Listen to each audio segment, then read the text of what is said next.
Chapter 9, Can the Bad Guy Fly? Disclaimer: I do not own the works that this story is based off of. I wish I owned Harry Potter because then I would have enough money to do everything I always wanted to do, like conquer an island, declare myself its ruler for life, travel around the world, destroy the world. Forget I said that last one. Can the bad guy fly? Get the French and Dutch on the fire, the Prefectus Praetori yelled as he entered the room. Tell them I want to share some information about Black. Set it up as a conference call if you can. Yes sir, several voices called out as handfuls of flu were tossed into fireplaces. We've got them so good. The Prefectus Praetori sat and faced the two figures in the flames. I need some information and I am willing to give information. You said you had something to share about Black Hoofd van der Staatstoveners, Zoon van Meer asked with a raised eyebrow. Yes I do, the Prefectus Praetori agreed impatiently. He's in my city and he's been running around doing God knows what for the last 2 days and I want to know what he's capable of. It might be best for you to tell us what you know so that we can fill in the blanks for you.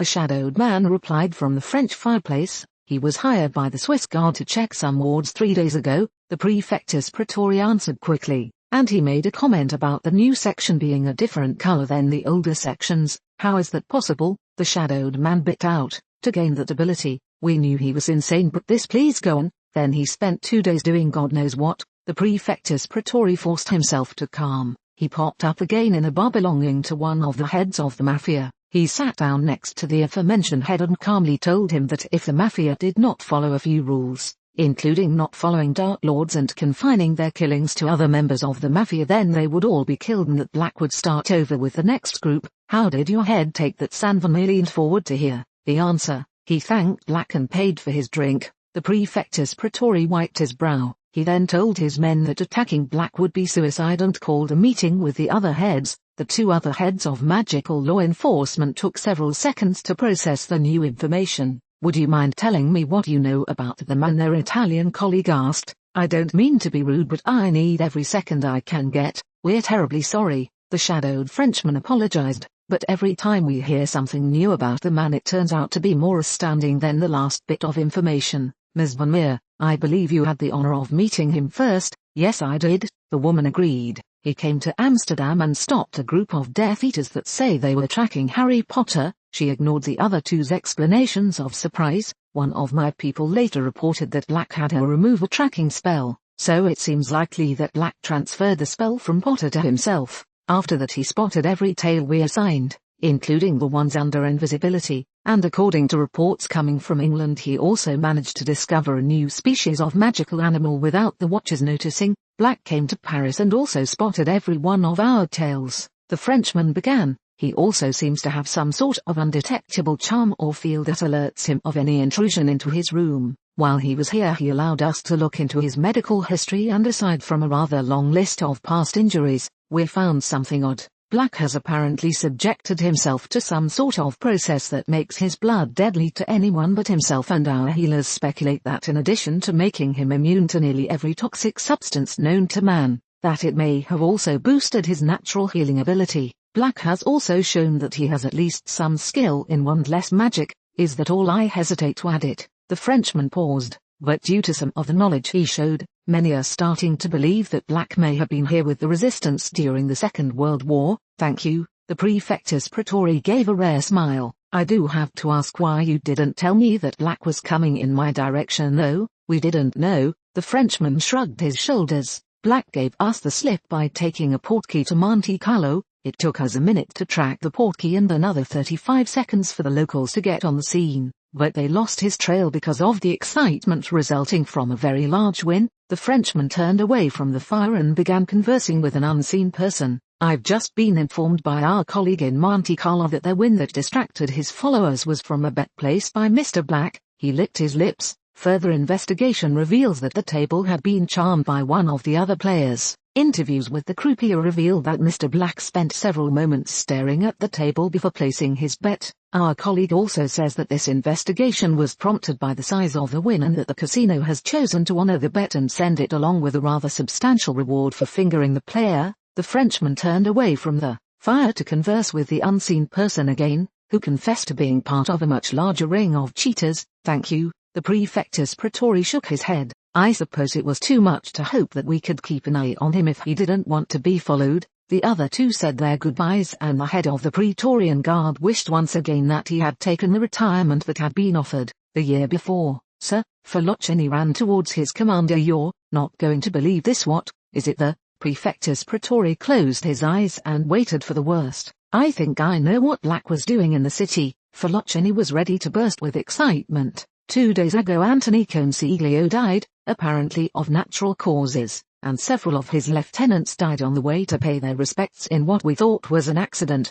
You're saying Black killed them? It all came together when I heard about Black's conversation with the head of one of the families. Philocene was shaking in excitement. Tony Consiglio would have never followed Black's rules, and it's likely his lieutenants would have followed their boss's lead even after death. Sounds reasonable. The Praefectus Praetori nodded. What do you suppose will happen when Consiglio's son figures this out? So you're saying that you think this man killed my father? A middle-aged man wearing an expensive set of clothing asked with a raised eyebrow. It looks that way, yes. Another man in another expensive set of clothes agreed. What do you want us to do? Grab another man? The middle-aged man replied. Then the 3 of us are going to this black fellow's hotel room, and then we're going to show the world why they don't mess with the Consiglio family. I'll arrange it, Mr. Consiglio. The second man agreed. When do you want to do this? As soon as possible, Giovanni Consiglio replied quickly. Then why don't we just use your driver? The second man asked with a raised eyebrow. He's big and knows how to keep his mouth shut. Call him. I don't want Black to spend any more time above ground than necessary. Consiglio finished with a cold sneer. The driver was summoned, and in less than an hour the 3 of them were standing in front of Harry's hotel room. Kick down the door. I wanna surprise this bastard, Consiglio ordered coldly, and when the time comes I wanna take this guy out myself. You got it, boss, the driver agreed as he brought his massive foot crashing into the door. Black, I am going rip out your heart, you bastard, Consiglio cried as he rushed into the room. Harry looked up from his book at the man who had burst into his room. Dodging the man's first spell, Harry drew his wand and threw a few reductos at his mysterious attacker. How could anyone be that fast? Consiglio cursed to himself as Black seemed to disappear and reappear out of the path of his curses. Stand still and die, you bastard. Diving for cover behind one of the couches in his room, Harry took a bit of time to think. Axio crazy man, Consiglio screamed as he felt himself get thrown past his attacker and towards one of the windows that had been cracked in the early stages of the duel.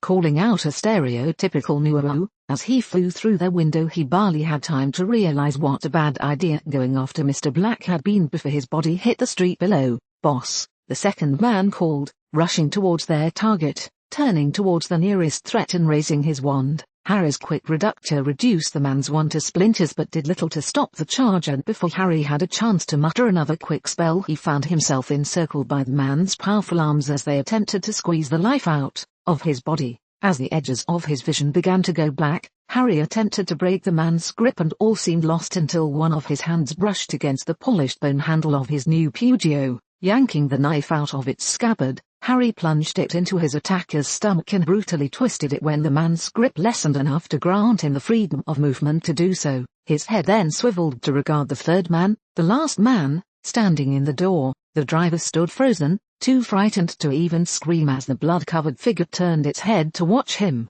The 2 of them stood, staring at each other for untold minutes until the blood-covered figure took its first step forward towards its next victim. Giving a strangled cry, the driver turned and began running away, hoping that speed and distance would be enough to save his life from the monster behind him. Passing the elevators in a dead sprint, he flung open the door to the stairwell. Harry slowly lowered his wand and dagger after the third man had left and took a slow look around the room. Absent-mindedly casting a few repairs to fix the broken furniture, he sat down on the now undamaged couch and tried to figure out why these things always seemed to happen to him. If there was one thing that the team assigned to watch Mr. Black was good at, it was surveillance. They had honed their skill through years of playing cat and mouse with the family, and they had frantically called for backup when they noticed Giovanni Consiglio walk into Black's hotel along with 2 of his thugs. A team of 8 wizards arrived just in time to see a screaming man hit the street. Shoulders dropping and fearing the worst, they approached the body to get their first look at the man they had failed to save. That's Giovanni Consiglio, one of the surveillance team cried out in shock. Look at his finger, he's wearing his father's ring. Then we might not be too late to help Black. the leader of the strike team replied quickly. Alpha team up the stairs, Bravo in the elevators, sir, the two teams called out as they entered the hotel at a dead run. Alpha team bounded up the stairwell, freezing when they discovered another body at the bottom of a flight of stairs. Consiglio's driver, another member of the surveillance team that was accompanying them, identified the body. Looks like he was thrown down the staircase, pausing only long enough to ensure that the man was dead. They continued up the stairs to link up with the other team. On 3, the leader of the strike team whispered to his men after they had stacked on the ruined door. 1, 2, 3, the team rushed into the room and froze at the scene that awaited them. Is there something that I can help you gentlemen with? Harry asked the latest group of intruders calmly. Mr. Black, the team leader asked slowly, his eyes refusing to move from the bloody corpse on the ground to his front. Yes, Harry was having a hard time keeping himself from giggling. What can I do for you? Do you require any medical assistance? The team leader asked nervously. Or any other kind of assistance? No thank you. Harry shook his head. But I suppose that you want me to come to the station to talk with you. I think that we might want that. The team leader agreed. Is that all right with you? Of course it is. Harry nodded. Then would you mind lowering your weapons? The team leader asked slowly. They make my men a bit nervous. Sorry about that. Harry carefully wiped the blade clean his shirt sleeve, then replaced in its scabbard and his wand in its holster. With all the excitement it slipped my mind. Harry suppressed another giggle. Would you mind stepping outside? Then the team leader motioned towards the door, so that we can start collecting evidence. I don't mind that at all, Harry agreed. Do you mind if I grab my things first? The team leader hesitated and then took a close look at the expression on Mr. Black's face. Don't think that will be a problem, thank you. Harry nodded. Won't take but a minute. Angelo, take one man and go report this, the team leader whispered after Black had left the room.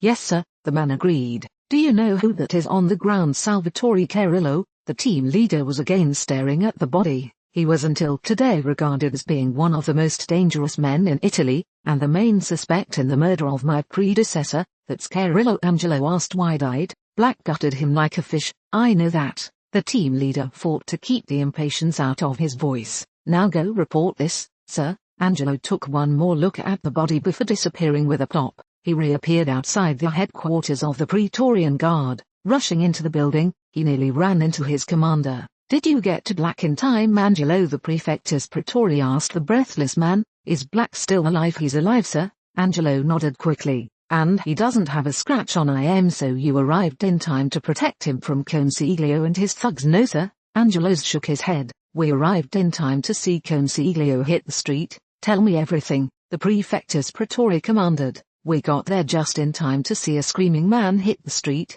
Angelo began. Black threw Consiglio through a window and we arrived just in time to see the end of it. While going up the stairs to Black's room we came upon another body that was identified as being that of Consiglio's driver. And when we got to the room, what is it? We found a man with his stomach ripped open, and Black calmly standing over it with a big grin on his face like he had just won a prize. Angelo took a couple of deep breaths. I wasn't sure why he would be so happy about it until I asked the captain who the dead guy was, who the Prefectus Praetorii demanded. Salvatore Carillo.